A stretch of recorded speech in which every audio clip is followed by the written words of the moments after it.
بسم اللہ الرحمن الرحیم۔ السلام علیکم ورحمۃ اللہ وبرکاتہ۔ سلطان صلاح الدین ایوبی رحمۃ اللہ علیہ 1138 میں تکریت میں پیدا ہوئے۔ ان کے باپ کا نام نجم الدین ایوب تھا جو قلعہ تکریت کا حاکم تھا۔ اس موقع پر جب سلطان کی پیدائش ہوئی ان کے باپ کو اس عہدے سے سبکدوش کر دیا گیا۔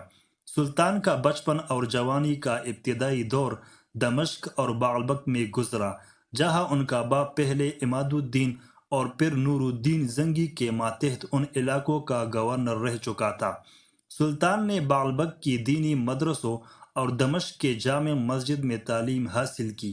سلطان کو بچپن سے ہی دینی تعلیم حاصل کرنے کا بے حد شوق تھا۔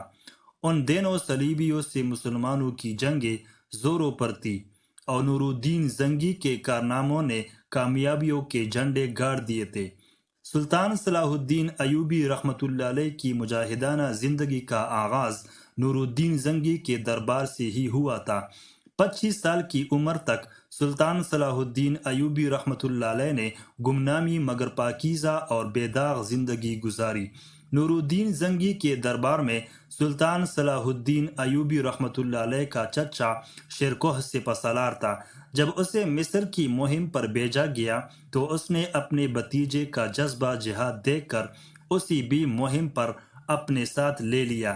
جب سلطان صلاح الدین ایوبی رحمۃ اللہ علیہ نے مخالفین کو شکست دے کر مصر پر مکمل کنٹرول حاصل کر لیا تو نور الدین نے اسے خط لکھا کہ فاطمی خلیفہ کا خطبہ جاری کیا جائے، لیکن سلطان نے معذوری ظاہر کر دی۔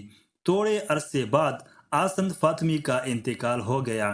اس کے ساتھ ہی فاطمی خاندان سے جب کوئی بھی حکومت کا دعوے دار نہ رہا تو ان حالات میں 567 ہجری میں مصر میں ایوبی حکومت کی بنیاد پڑی۔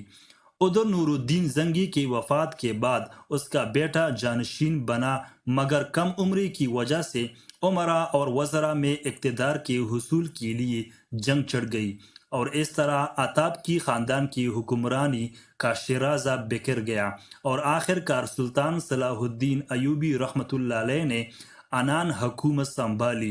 دمشق میں سعد الدین کی حکومت قائم ہوئی مگر اس قدر کمزور تھی کہ صلیبیوں سے مقابلہ کرنے کی اہلیت نہ رکھتی تھی۔ ان حالات کے پیش نظر سلطان صلاح الدین ایوبی رحمۃ اللہ علیہ نے اہل دمشق کی دعوت قبول کر لی اور وہ پورے علاقے کو صلیبیوں سے پاک کرنا چاہتا تھا، مگر اندرونی حالات کی خرابی اور عیسائی حکمرانوں کی مصالحت اس کے آڑے آ رہی تھی۔ ایجی نال نے جو صلیبیوں کا سرغنہ تھا بظاہر مصالحت کر لی تھی، لیکن صلح کے باوجود اس نے مسلمان قافلوں اور تاجروں کو لوٹنا شروع کر دیا تھا۔ ایجی نال کے قتل کے بعد یروشلم کی عیسائی حکومت کی جڑیں کٹ گئی اور صلیبیوں نے فیصلہ کن جنگ کا اعلان کر دیا۔ تمام حکمرانوں نے اپنی فوجیں اکٹھی کر لی۔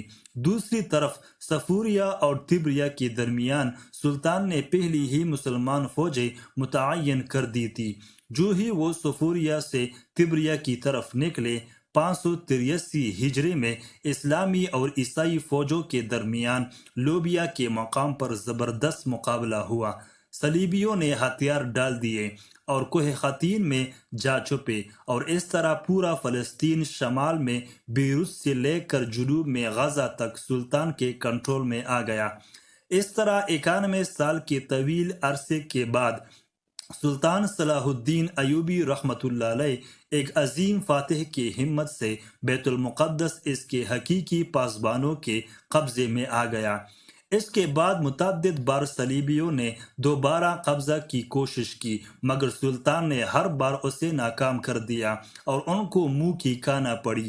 بیت المقدس پر سلطان کی عملداری نے پورے یورپ کی مذہبی جذبات کو اس قدر بڑھا دیا کہ یورپ کے 3 بادشاہوں، انگلستان کے بادشاہ رچرڈ، فرانس کے آگسٹن اور جرمنی کے فریڈرک باربروسا نے متحدہ فوجیں تیار کی جو بحر روم سے آکا تک پہنچ گئی۔ سلطان صلاح الدین ایوبی رحمۃ اللہ علیہ نے ان سے نبرد آزما ہونے کے لیے اسلامی ممالک کے حکمرانوں سے مدد طلب کی جو نہ مل سکی اور آخر کار اسے خود ہی مقابلہ کرنا پڑا۔ اکا اور اسقلان کے قریب 3 سال تک یہ جنگیں جاری رہی۔ آخر کار ایک دن جرمنی کا بادشاہ فریڈرک باربروسا دریا عبور کرتے ہوئے ڈوب کر مر گیا اور اس کی فوج کے حوصلے پست ہو گئے۔ ادھر بادشاہ انگلستان اور فرانس بیمار ہو جانے پر صلح کی درخواست کر دی۔ اکا اور اسقلان کے ساحلی علاقوں کے قبضے کو تسلیم کر لیا۔ ان کو بیت المقدس کی زیارت کی اجازت دے دی گئی اور اس طرح 100 سالہ جنگ کا 588 ہجری میں ختمہ ہو گیا۔ سلطان صلاح الدین ایوبی رحمۃ اللہ علیہ نہ صرف اسلام کا سپاہی تھا بلکہ ایک عظیم فاتح، عظیم انسان تھا، اور فرح دلی میں اس کا کوئی ثانی نہ تھا۔ عموماً یہ خیال کیا جاتا ہے کہ جو جنگی مذہبی بنیادوں پر لڑی جائے وہ عموماً آتش انتقام سے لبریز ہوتی ہے، اور بعض اوقات فاتحین صبر کا دامن چھوڑ دیتے ہیں۔ سلطان نے ہمیشہ بردباری سے کام لے کر معاملات کو سلجھایا۔ جو عزت اور عظمت سلطان صلاح الدین ایوبی رحمۃ اللہ علیہ کو حاصل ہوئی کسی اور فاتح کو حاصل نہ ہو سکی۔ بیت المقدس کی فتح بھی اس عظیم انسان اور مجاہد اعظم کی فرح دلی اور عظمت کا ثبوت ہے، جس نے بیت المقدس اور عالم اسلام کا تحفظ کر کے مسلمانوں کے کھوئے ہوئے وقار اور عظمت کو دوبارہ بحال کیا۔ سلطان ایک کامیاب اور عادل حکمران تھا جس نے زندگی سادگی سے بسر کی اور مملکت کے وسائل عوام کی فلاح و بہبود پر خرچ کیے۔ مصر اور شام میں دینی مدرسے قائم کیے اور مسجدیں تعمیر کرائے، ہسپتال قائم کیے، محتاج خانے تعمیر کرائے، مسافروں کے لیے سرائے تعمیر کرائے اور علماء کرام کا وقار بلند کیا۔ سلطان صلاح الدین ایوبی کے کارناموں سے قرون اولیٰ کے مسلمانوں کی یاد تازہ ہو گئی۔ وہ ایک راسخ العقیدہ پکا مسلمان تھا۔ جنگی کارناموں اور سیرت کی وجہ سے سلطان صلاح الدین ایوبی رحمۃ اللہ علیہ کا نام مجاہد اسلام کے طور پر ہمیشہ قائم رہے گا۔ مسلسل حالت جنگ کی وجہ سے سلطان کی صحت خراب ہو گئی اور آخر کار بخار کی وجہ سے اس نے 55 سال کی عمر میں 4 مارچ 1193 عیسوی کو جان آفرین کے حوالے کر دی۔ اس ویڈیو کو لائک کریں اور چینل کو سبسکرائب کریں۔ شکریہ۔